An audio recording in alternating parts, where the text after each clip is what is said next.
Erinevate toodete tellimine interneti kaubamajadest on meile väga loomulik elu osa. Lihtsalt Aasias saab odavamalt. Nende mahtude kasv on olnud muljetavaldav. Aastas laekub meile üle 17 miljoni saadetise, mis rahalises vääringus ulatub miljarditesse eurodesse. Alates homsest aga pole see kõik enam endine. Kolmandatest riikidest saabuvate pakkide tollimäär suureneb. Alates 1. juulist rakendub siis kõikidele väikesaadetistele, mis siis saadetakse otse kolmandatest riikidest fikseeritud kindlasummaline tollimaks. Ja kui see pakk jõuab nüüd homme ja see teavitus kliendile saabub, et pakk on Eestisse jõudnud, siis homme juba seda tollimaksu arvestatakse.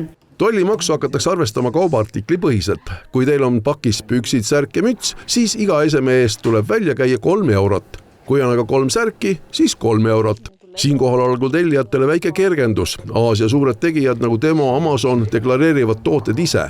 Tollimaks lisandub kaubale.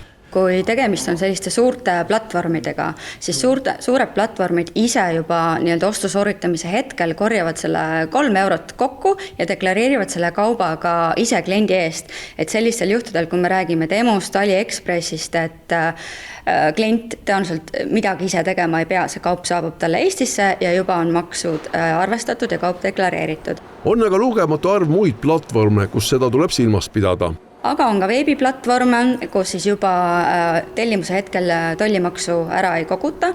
Sellisel juhul peab siis klient ootama jääma teavitust, mis siis tuleb posti kullerettevõttelt, kes siis annabki teada, et kaup on nüüd Eestis, kaup on vaja deklareerida.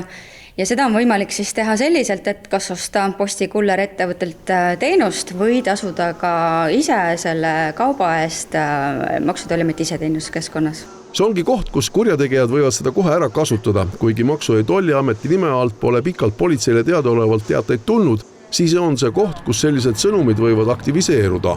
Eks neid erinevaid suundi on kogu aeg kasutatud, nii pankasid kui teisi teenusepakkujaid ja võimalik, et kasutavad siin ka. Et siin on hästi oluline inimestel endal võtta see paus ja see automaatikas korraks välja tulla, et mitte vajutada seal linkidele, vaid minna ikkagi läbi selle teenusepakkuja ja uurida sealt otse selle kohta, sest põhiline, millega mängitakse, on see, et inimene ei mõtle, ei vaata, kiire on, vajutatakse ja sealt tuleb see järgmine skeemi osa. Me paneme inimestele südamele, olge tähelepanelikud, esmalt mõelge läbi, kas te tõepoolest olete selle paki tellinud, teiseks ei tasu siis e-kirjas või sõnumites olevaitele linkidele vajutada, eelkõige kus siis nõutakse ka kohe maksude tasumist ja veel klausliga, et kui seda ei tee, siis me konfiskeerime kauba või alustame kriminaalmenetlust, et selliste sõnumite puhul kindlasti tasub valvas olla ja need on kindlasti õngitsuskirjad. Arvestades kurjategijate operatiivsust võivad sellised kirjad aktuaalseks saada eriti selle nädala lõpus. Maksu- ja Tolliamet soovitab alati, kui tekib kahtlus deklareerimise osas üle vaadata, kas tollimaks on makstud.